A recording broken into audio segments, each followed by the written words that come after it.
আর ব্রাজিলও একটু দিতে পারেনি, 3টি আগে দিয়ে রেখেছে। এডারসন বল দিয়ে দিচ্ছে নেইমার জুনিয়রকে। নেইমার জুনিয়র ওরে কি বাজে খেলা, এরকম খেললে তো তাকে অস্কার দেওয়া উচিত।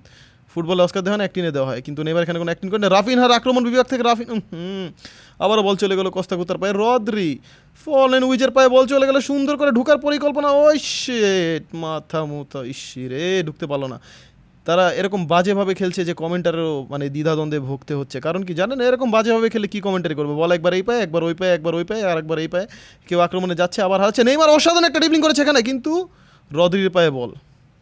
কীভাবে এরা মনে হয় একজন আরেকজনের হয়ে খেলছে, এরা বন্ধু বান্ধব সবাই। মাঠে ফ্রেন্ড সার্কেলের গেম খেলা হয় না, এরকম একটা খেলা চলতেছে আর কি। যাই হোক, দানিলোর কাছ থেকে বল আবার গ্যাব্রিয়েলের কাছে, যাই হোক এখান থেকে বল চলে গেল আবার রদ্রি হাফ মিনিটের ইতিমধ্যে টাইম উঠে গেছে, রেফার একটা বাঁশি মেরে দিবে। নেইমারের আক্রমণ বিভাগ থেকে খুবই বাজে ডিবলিং, ফালতু খেলা, উইজের কাছে চলে গেল এবং বলতে বলতে রেফারি বাঁশি দিয়ে দিবে মনে হচ্ছে ইতিমধ্যে। ওই ক্রুইফ বল নিয়ে আবারও ঢুকছে। ক্রুইফ ভালোই খেলছে, কিন্তু দুঃখের বিষয় একটাই, ক্রুইফ ভালো খেলেও কিছু করতে পারলো না। বলা ভালো ব্রাজিলে পেয়ে, সেই সাথে রেফারির বাঁশি। ব্রাজিলের মুখে হাসি, এসি মিলানের মুখে কান্না, সবই যেন রামসন্ন্যার সরবন্যা। যাই হোক, সেটা বড় কথা নয়, বড় কথা হচ্ছে ম্যাচের বাকি অর্ধাংশে কি দেখা যাক কী হয়। জয়েন্ট ক্রুফ থেকে রদ্রি বল পাস দিয়েছে উইচ চলে গেছে বল নিয়ে, টুকটাক করে পাস দিয়ে দিয়েছে জাবি আলোনসোর আক্রমণ থেকে ক্রুইফের পায়ে ক্রুইফ দারুণ খেলছে, মাঠের ভিতর দেখা যাচ্ছে। আবার আলোনসোর প্রথম আক্রমণ থেকে একটি শটটা হলো না, শটটা ডিফেন্সের পায়ে। যেরকম উত্তেজনা সেরকম ফালতু খেলা, এরকম ফালতু খেলার কমেন্টারি করতে যে নিজেরই খারাপ লাগে মাঝে মধ্যে যে কী খেলছে এরা। যাই হোক, ভিনিসিয়াস জুনিয়র, ব্রাজিলেও খেলছে, এসি মিলানে খেলছে, একে বলা হয় কাটাপ্পা আর কি, গাদ্দার যাকে বলে। দুই দলে ভিনি একলাই খেলছে, খুব সুন্দর দুধ ভাত প্লেয়ার যাকে বলা হয়। বলতে বলতে একটি গোল ঠেকিয়ে দিয়েছে বেন্টো, এবং মাঠের বাইরে থেকে কর্নার পেয়েছে এসি মিলানের কর্নার। এটা সম্ভবত কত নম্বর কর্নার সেটা জানা নেই, কিন্তু একটা কর্নার আর কি, কর্নারকে কর্নারই বলে। সেই দেখে কর্নার পেয়ে গেছে এসি মিলান, জাবি আলোনসোর কর্নার, খুবই সুন্দর একটা কর্নারের পরিকল্পনা হয়ে। কি কর্নার ভাই, ওকে আগে দুধ খাওয়াতে হবে, ডানো পুষ্টি, স্বাদে গুণে ভরপুর, এটা খেলে তারপর হয়তো একটা ভালো কর্নার আমরা আশা করতে পারি। সাবিনহোর কাছ থেকে বল চলে গেছে এবং সাবিনহো সুন্দর মতো মাঠের ভিতরে ঢোকার চেষ্টা করছে। সাবিনহো ওই শালা কাফু এত সুন্দর করে খেলে বলটা নিয়ে গোল দিতে পারলো না, এরকম আফসোস। এ তো কীরকম আফসোস এটা জানেন, মনে করেন আপনার গার্লফ্রেন্ডের সাথে আপনার বিয়ে ঠিক হয়েছে, কিন্তু বিয়ের রাতে গার্লফ্রেন্ড পড়ে গেছে তার অন্য বয়ফ্রেন্ডের সাথে, এরকম একটা আফসোস। সেটা বড় কথা নয়, তোর সুন্দর একটি পাসটা দিল ডিফেন্সের পায়ে। বুনো গোমেরিস থেকে বল চলে গেল, বল আবারও ব্রাজিলের পায়ে। ব্রাজিল একটিও গোল হচ্ছে না। ভিনিসিয়াস জুনিয়র তুই কি শোনো না, এরকম কথা বলতে যাই হোক, কমেন্টের এরকম খুবই বাজে লাগছে আমার। এরকম খেলতে ভিনি পারলো না আবার গোল দিতে।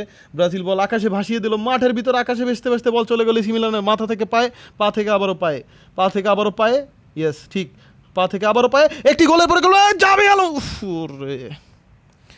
কষ্টের বিষয় একটা, জাবি নিজের সর্বোচ্চ দিয়েও পেল না, এই জন্য হ্যারিকেনের একটি প্রতিচ্ছবি ভেসে দেখতে পারছি আমরা জাবির দিকে। আপনারা দেখেন কত চেষ্টা করেও জাবি আজকেও গোল পেল না, এক বৃথা জাবির গল্প। যে আবারও কর্নার জাবি নিয়েছে, এবং বাজে কর্নারের সাথে জাবি এবারও আরও বাজে কর্নার করেছে। প্রথম কর্নারটা যত বাজে ছিল তার থেকে এবার আরও বাজে, ডাইরেক্ট গোলকির হাতে, খুবই বাজে কর্নার।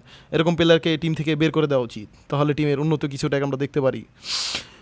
ওকে, বলতে না বলতে রদ্রি থেকে বল নেইমার সুন্দর মতো ব্যাটিং করে বল দিয়ে দিল আবার অন্য পা থেকে ফাবিনো কাবানহো, মাথা নষ্ট। নেইমার রে নেইমার কাফু বল দিয়ে দিচ্ছে এই মধ্যে জাবি আলোনসোর কাছ থেকে। রদ্রি রাপিনহা, 74 মিনিট হয়ে গেছে, কোনো একটা গোলের দেখা পেলাম না। এটা কি খেলা চলতেছে নাকি নাটক চলতেছে মাঠের ভিতরে?